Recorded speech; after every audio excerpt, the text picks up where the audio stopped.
Oi, meu nome é Letícia da Silva e hoje meu grupo vai apresentar a obra Rei Édipo, contemplada aos 3 ensaios da sexualidade de Freud. Olá, meu nome é Natália Macedo Baião, sou da turma de Equipamentos Biomédicos. Oi, turma de Equipamentos Biomédicos, eu sou Luísa Regis Magalhães Silva e eu espero vocês para assistir nosso trabalho. Abraços! Oi, meu nome é Lucas Pena, de EBM1A.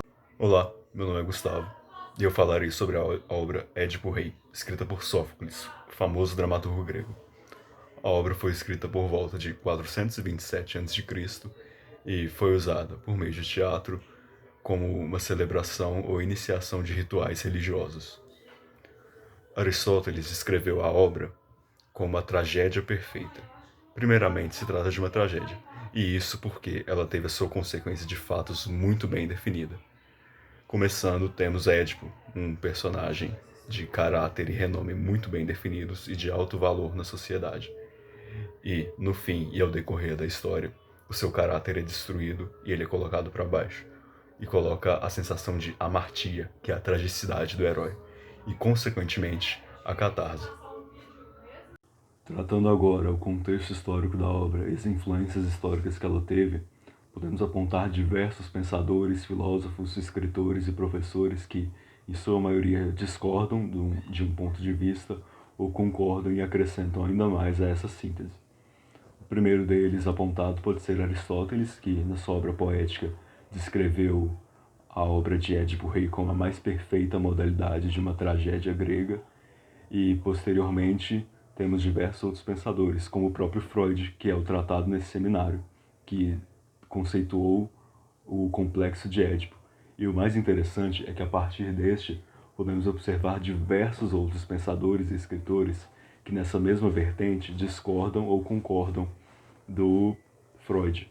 Ou seja, a partir de uma obra inicial e, no início, o mito de Édipo, que originou Édipo Rei, a tragédia, e agora o complexo de Édipo, temos várias sínteses, como a de Levi-Strauss, por exemplo, que discorda de Freud no sentido do incesto. Temos também os italianos Guattari e Deleuze na obra L'Antédipe, e pode-se observar também, num sentido mais deslocado, Michel Foucault, ao citar as influências que a obra teve no sentido judicial e em como os gregos tratavam o julgamento jurídico de um ser. Agora eu irei falar um pouquinho sobre Sófocles. Sófocles, ele viveu entre os anos 497 e 406 a.C. Ele era primogênito de um grande fabricante de armaduras. Por conta do nome da sua família e do trabalho de seu pai, ele pertencia à classe alta de Atenas. Naquela época, a conjuntura social permitia apenas que tivesse acesso à educação as pessoas com grande poder aquisitivo, e Sófocles era uma dessas pessoas. Sua educação ela foi muito rigorosa e principalmente focada no âmbito das artes. Sófocles ele demonstrou um talento enorme, principalmente no quesito musical, tanto que muito jovem, aos 16 anos, ele já regia corais.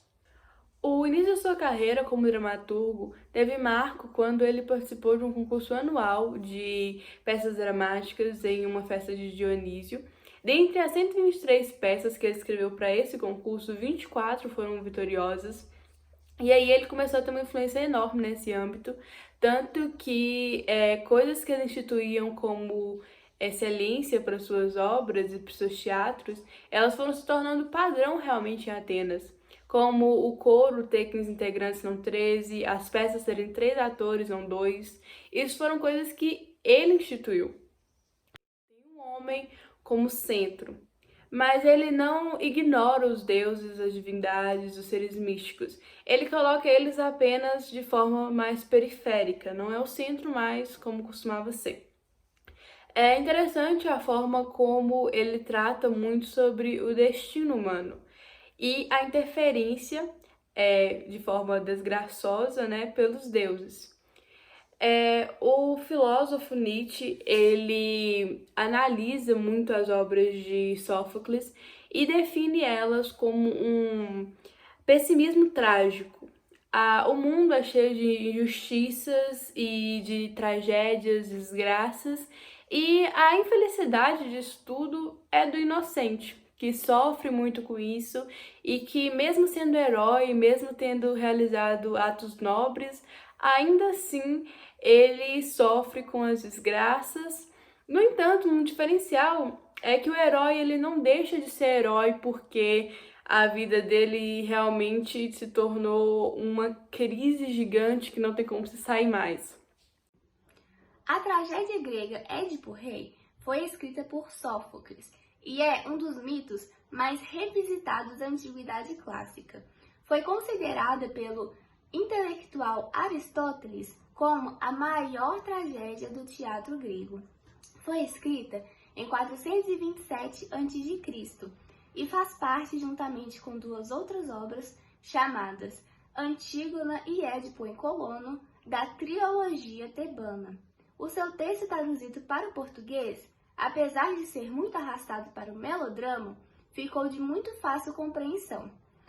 A obra conta a história da rainha Jocasta e do rei Laio, que estavam prestes a ter um filho, quando o rei Laio ficou sabendo de uma profecia, que contava que esta criança no futuro mataria o seu pai e desposaria sua mãe. Ao saber disso, mandou o seu servo matar a criança quando nasceu. Mas, como o servo ficou com pena, o deu para adoção, para um rei de outra cidade, achando que desta forma a profecia não se concluiria. Quando Édipo cresceu, quis saber mais sobre a sua história e ficou sabendo dessa profecia e decidiu ir atrás dos pais em Tebas. No caminho, encontrou com o rei Laio e seu servo, e eles não se reconheceram. Como tiveram uma discussão, Édipo acabou matando o que não sabia ser seu pai e o servo ali mesmo. Ao chegar na cidade, ele derrotou a Esfinge e acabou com uma epidemia, sendo considerado um herói e ganhando assim a rainha Jocasta, que não sabia ser a sua mãe biológica. Acabou se casando com ela e tendo 4 filhos. O gênero de Édipo Rei é o gênero dramático, que é os textos para ser ensinados, é um teatro, é uma peça, é um roteiro. É aquele gênero que você vê que tem o nome do personagem antes da fala, para o personagem saber quando ele vai falar. Nesse gênero também é subdividido em atos e cenas. O gênero sempre tem um ponto inicial, uma situação com tensão, uma situação que tem algum problema e um desfecho, para assim finalizar a história.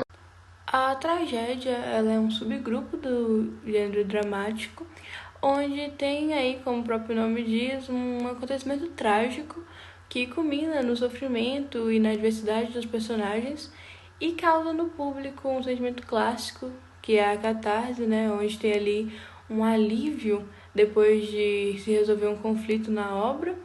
E o final geralmente é funesto e tende a impressionar a audiência sempre, causando ali ou um desconforto, um terror ou então a compaixão do público. Olá, vou fazer uma apresentação dos personagens que compõem a obra Édipo, o Rei. Como vamos fazer uma encenação da trama, reduzimos um pouco o número de personagens, colocamos apenas os principais. E dentre eles temos o Édipo, que é o protagonista da obra, que é filho de rei Laio, o rei de Tebas, e quem é atormentado a vida inteira por uma profecia.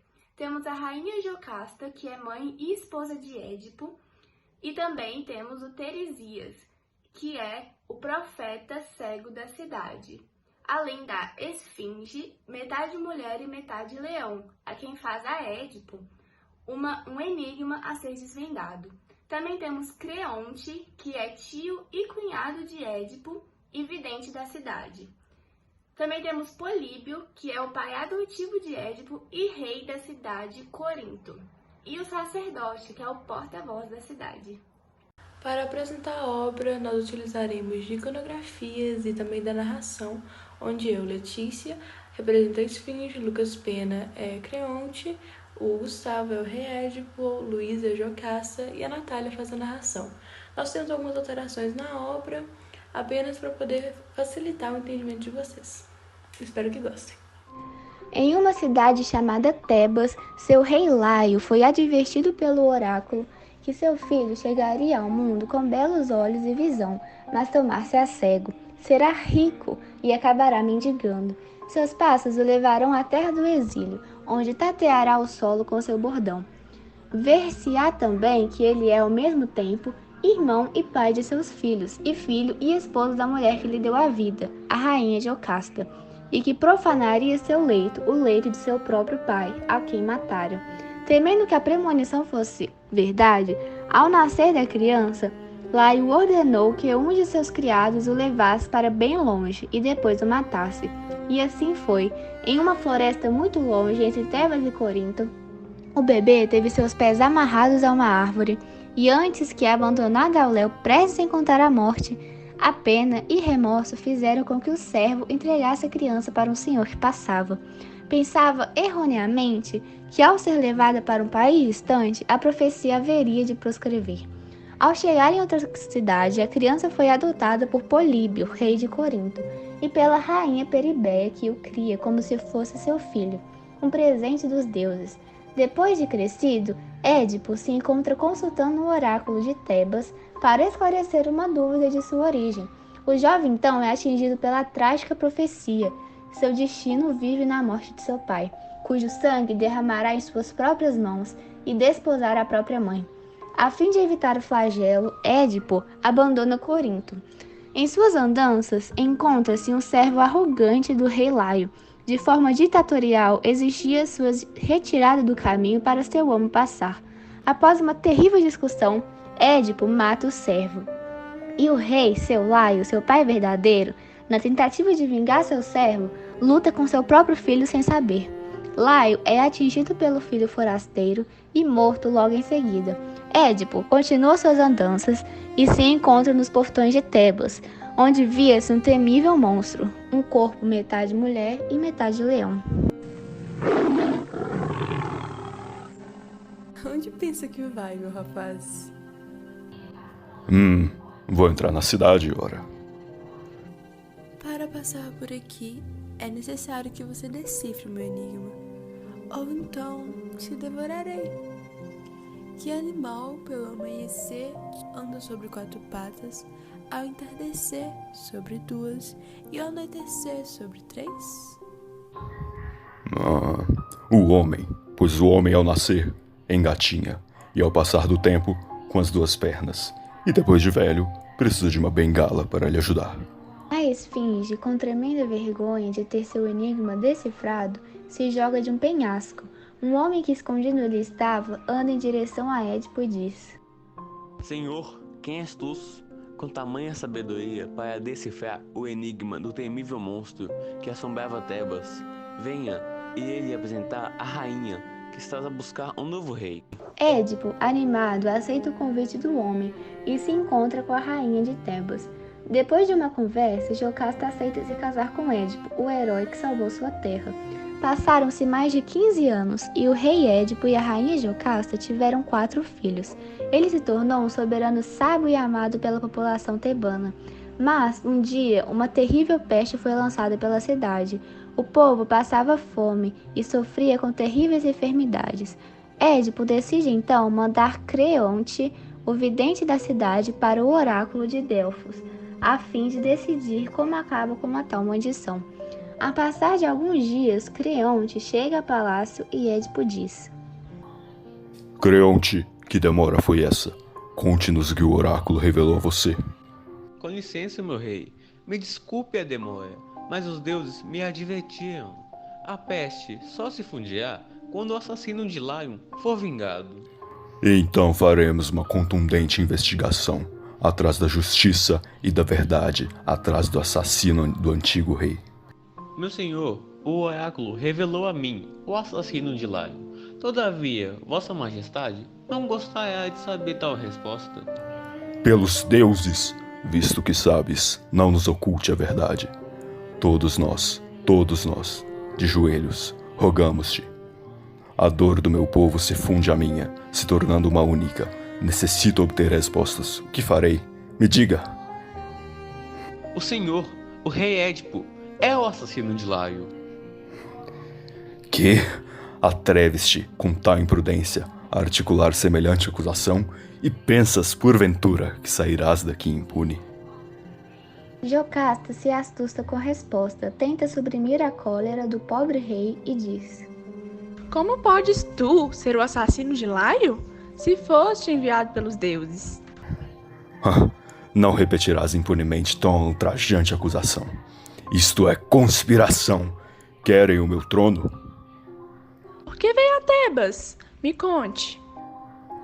Uma profecia foi-me dita. Seria eu responsável pela morte de meu pai e fecundaria o mesmo ventre do qual sou fruto? Um absurdo! Certa vez eu e Laio tivemos um filho e o oráculo previu uma profecia impossível e que nunca aconteceu. Pois não entendo.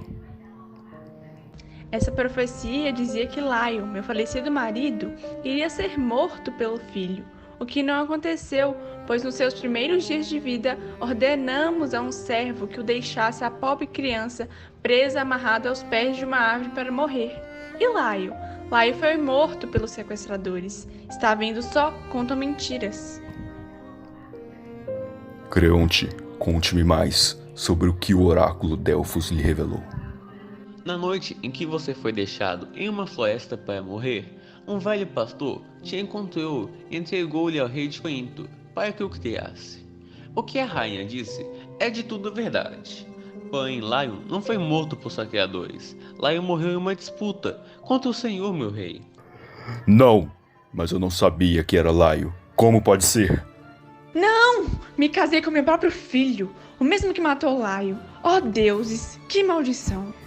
Alucinada depois de transpor o vestíbulo, atirou-se em seu leito nupcial, arrancando os cabelos em desespero. Em seguida, fechou violentamente as portas e pôs-se a chamar em altos brados o Laio, recordando a imagem do filho que ela teve há tantos anos, o filho sob cujos golpes deveria o pai morrer, para que ela tivesse novos filhos, se é que estes mereciam tal nome. A rainha ainda suspensa pela corda que a estrangulava. Diante dessa visão horrenda, o desgraçado solta novos e lanceantes brados, desprende o laço que a sustinha e a mísera mulher caiu por terra. A nosso olhar se apresenta logo em seguida um quadro ainda mais atroz.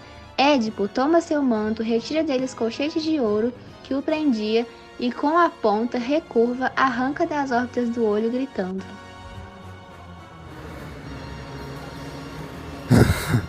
Não quero mais ser testemunha de minhas desgraças, nem de meus crimes. Na treva, agora, não mais verei aqueles a quem nunca deveria ter visto, nem reconhecerei aqueles que não quero mais reconhecer.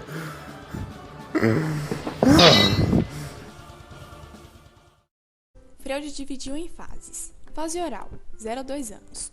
A zona de erotização é a boca, e o prazer ainda está ligado à ingestão de alimentos e à execução da mucosa dos lábios e da cavidade bucal. O objetivo sexual consiste na incorporação do objeto. Fase anal, entre 2 a 4 anos. A zona de erotização é o ânus, e o modo de relação do objeto é de ativo e passivo, intimamente ligado ao controle do anal e uretral. Esse controle é uma nova fonte de prazer. Acontece entre 2 e 5 anos o complexo de Édipo. Bem, Freud costumava usar bastante mitos e contos para deixar suas ideias mais didáticas. Um exemplo disso é quando ele usa o conto de Narciso para formar o complexo de narcisismo, o conto é quando aquele homem se apaixona por si mesmo ao se ver no reflexo de um lago. E, bem, o complexo narcisismo é quando uma pessoa é apaixonada por si mesma. Bem, o complexo de Édipo, resumidamente, é quando uma criança, um menino, deseja possuir a mãe e ele se vê como rival do seu pai, porque ele sente que seu pai está roubando o afeto de sua mãe. Bem, o Freud começou a perceber esse complexo quando ele sentiu que sua mãe sempre dava muito amor para ele, por ele ser o filho mais velho, ele tinha um quarto só dele, e o seu pai sempre estava longe, não ligava muito para ele. Aí Freud pensou, isso parece um complexo. Foi aí que ele começou a falar desse complexo. Bem, é comum que esse complexo ocorra na fase fálica do desenvolvimento psicossexual, entre 3 e 5 anos. Esse complexo tem vários tipos, acho que posso dizer assim. Um exemplo disso é o complexo de Édipo inverso, que é quando o menino, o homem, na verdade se apaixona pelo pai e sente-se rival de sua mãe. e muitas vezes acontece com meninos homossexuais. Há também o complexo de Édipo negativo, que há muita controvérsia atualmente no ramo da psicanálise, porque fala que é quando a menina se apaixona pelo pai, se apaixona, entre aspas, claro, né, pelo pai e sente uma rivalidade pela mãe. Mas atualmente muitas pesquisadoras usam o complexo de Electra, que é outro mito de Sófocles também, que é de uma mulher que quer vingar a morte de seu pai, que sua mãe matou. Eu, pessoalmente, prefiro o de Electra, porque faz mais sentido se for para pensar que um menino, ele sente raiva do pai por ser seu rival, mas ainda sente medo, porque ele tem medo de ser castrado. Já a menina não tem medo de ser castrada. Ela pensa que ela foi castrada pela mãe, ela já foi castrada. Ela sente raiva de sua mãe por isso. Bem, o complexo, ele faz a criança ficar muito dependente do pai ou da mãe, mas a mãe, né, no complexo de Édipo, no caso. E quando crescer, a criança vai procurar uma pessoa que lembre a mãe dela. Sempre vai procurar pessoas mais velhas também. Para resolver esse complexo, o pai da criança tem que tirar a criança de perto da mãe um tempo. A criança sempre vai querer ficar com a mãe, sempre vai ficar grudada no colo, assim. Mas o pai tem que chegar e tirar e ficar um tempo com a criança. A criança tem que se identificar com o pai. A criança tem que perceber que tem um tempo que ela vai ter a mãe dela, tem um tempo que ela vai ter o pai, e tem um tempo que seu pai vai ficar com sua mãe. Ela tem que entender que isso é normal. Ela não pode ser tão dependente da mãe assim. A síndrome de Édipo, ela pode ser citada em diversas obras, dentre elas La Luna, Os Morais, Trama Fantasma, Olhar de Desejo, e a principal, e também a que eu tenho um grande apreço, é Psicose. Psicose é um filme de terror clássico norte-americano de 1960, dirigido por Alfred Hitchcock, e nesse filme a gente tem a história de Norman Bates. Norman Bates foi uma criança com diversos problemas psicológicos e diagnosticada com psicose. E quando a mãe dele morre, a gente consegue ver claramente que ele lida não apenas com a perda da sua mãe, como também da sua amada. Então são sentimentos muito complexos para ele, ele acaba não conseguindo lidar com isso, e a forma como ele lida com isso é muito perturbadora e problemática, inclusive buscando ali saciar os seus desejos sexuais em mulheres mais velhas. E aí a gente consegue ver uma explosão do complexo de Édipo, porque a gente tem tanto a vitória do filho em relação ao pai e também a tensão sexual com o filho e a mãe, né? A gente pode ver que no complexo de Édipo, a criança, né, o menino no caso, ele sempre tem o seu primeiro intuito de matar e o seu intuito de vingança, de ódio. A fúria da criança sempre vai ser destinada ao pai. E a questão amorosa, o desejo sexual é destinado à mãe.